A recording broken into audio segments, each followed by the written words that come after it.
The most important thing I've found is actually to be taking the time and talking to all our staff and just making sure they're okay. There's obviously a lot of anxiety around at the moment and a lot of unknown. We haven't been in this situation before. So actually taking the time and the effort to make sure we're connecting with our people, having the right conversations so they understand we are here for them and we're here to listen to them.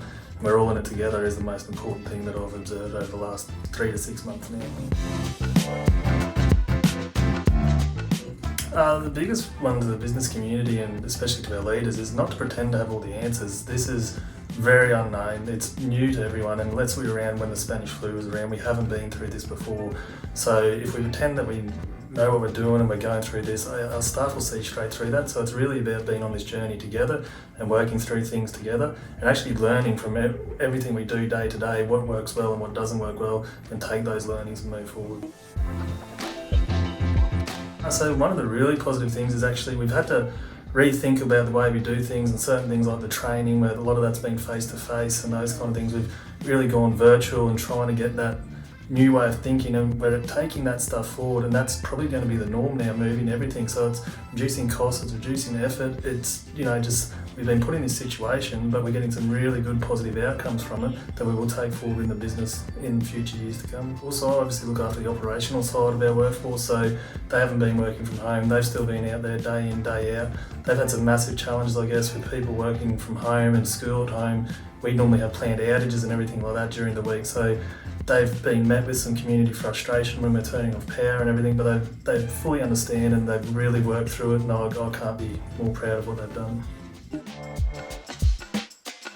Well, actually, on the same point is our operational field staff. They've really stepped up to the plate. They're the most resilient people we have in this organisation. They deal with different challenges all the time, and the fact that they've just taken this on board, it's just another day, it's just another step forward, it's another step back, but they're learning and they continue and they're doing everything they can to make sure they maintain a safe, reliable electricity supply to all our customers across Queensland. Yeah, so what I've learned from our operational staff is that they are the experts that we have, and if we defer to our experts, and that's our field staff, and ask them the questions, 9 times out of 10 they've got the answer. So we don't need to pretend to have that answer, and they will give us the right direction, the right ideas. They'll have the solutions on how we can do things, how we can socially distance in vehicles and out in the field when we're working. So let's talk to the experts we have, and they'll give us the right answers. One of the key strengths for a leader right now through this COVID and everything going on is probably really to show some vulnerability to your employees, because it is very new and you'll be going through some things as well. You might have family in situations that they're not used to or anything like that. So show some vulnerability with your staff and really work together, because that is a key component of being a great leader, being vulnerable and being transparent and working together.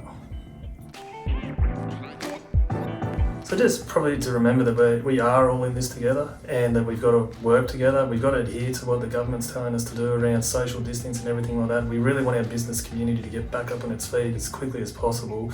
But if we don't adhere to some of the social distancing practice and everything like that, we can see what's happening in Victoria and potentially New South Wales right now.